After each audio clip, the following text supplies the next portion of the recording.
Thank you, Mr. Chair. And I'd just like to pick up on that and on Senator Scott's request, hey, can't we find a bipartisan path forward? We should be able to invest more at ports of entry to get a lot more fentanyl before it crosses the border. There's sort of a lottery situation where we can only inspect one out of every so many vehicles, and the cartels know that, and they don't mind somebody getting caught and going to prison as long as they can get a lot of other fentanyl through the ports of border. So I'm sure hoping that the president's budget that comes over here next month asks Congress to do a robust investment in border security at ports of entry, because CBP is pioneering technologies that have shown that they can work, but we just have to do it with all vehicles and do it in a prompt way so that we can pick up more. I want to thank the CBP agents. When you look at the amount that's been interdicted either at the border by CBP agents or by the HIDTA task forces internally, you want to thank those folks, but you also want to say, as bad as this is, hundreds of thousands more pounds of these drugs, had they not been interdicted in that way by these public servants, how much worse it would be. The other bit of news, Dr. Gupta, that I was pleased to read in your testimony, and you mentioned it in your verbal testimony too, was that just as before COVID, we were seeing overdose deaths coming down, and then during COVID, for a variety of reasons, including fentanyl, but other reasons as well, the isolation of COVID, we saw overdose deaths go back up. You now have indicated that at least preliminary data suggests that for the last 5 months, they've been coming down again. It's too soon to call it a trend, but we want to watch it and learn from it. In Virginia, we'll expect about 2,500 fentanyl deaths this year, and Senator Scott, you know, what he read from his friend, I mean, there are these funerals happening multiple times a day. And I'm particularly, I guess I want to ask you, Dr. Milgram, Secretary Milgram, about kids.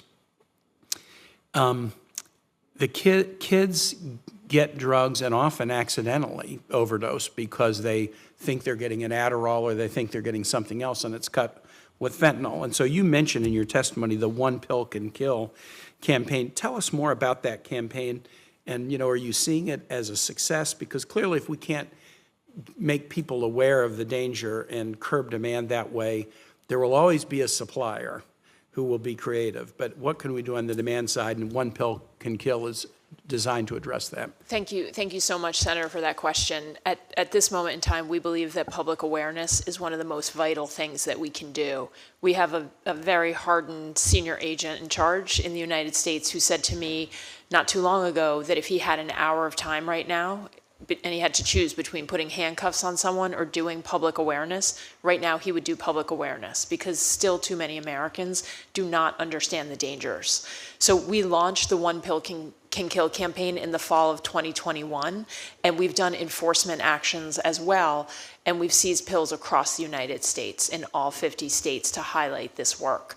We also give that campaign to anyone and everyone who wants it. We have intentionally not branded it from DEA or DOJ. And so we have a university in the Midwest that just launched it. We have a police department in Florida that has taken it on.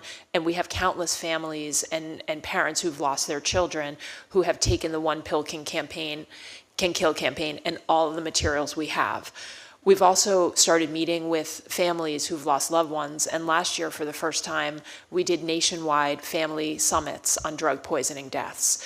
Again, trying to understand from the families what information would be vital for them to have known and to have had to make sure that their loved ones knew of the threat. And I believe, Senator, as I sit here, that the cartels are acting with deliberate, calculated treachery. They make these pills, buying pill presses and dyes and dye molds, mostly from China as well, that look identical to the real pharmaceutical medicines. Please. Let me ask you sort of a data question.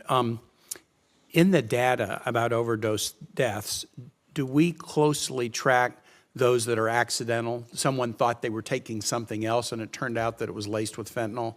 Because obviously any death to an overdose is a tragedy, but the strategy Yep. for dealing with the accidentals is a little bit different than the strategy for dealing with people who might have, become a patient taking prescribed opioids and then they go into fentanyl. So do we track that data? So two pieces. One is, if you listen to the language I use today, I don't use the term overdose anymore. And that's because of the time I've spent with the families who've lost loved ones. So many Americans are dying right now, and they're dying because fentanyl is cut into other drugs that they're taking, or it is in a fake prescription pill. So overdose suggests you were taking something and maybe you took too much, but actually it's accidental. They weren't intending to take fentanyl or opioid at all. And we think that using the term drug poisoning, whatever is happening, the fentanyl is actually poisoning people's bodies. And so we prefer to talk about it now as drug poisoning. I'm over time, but do you track that data? And if so, I'm going to ask that follow-up. I'll ask that for the record. I want to yield back to the chair. Yes, sir. Thanks.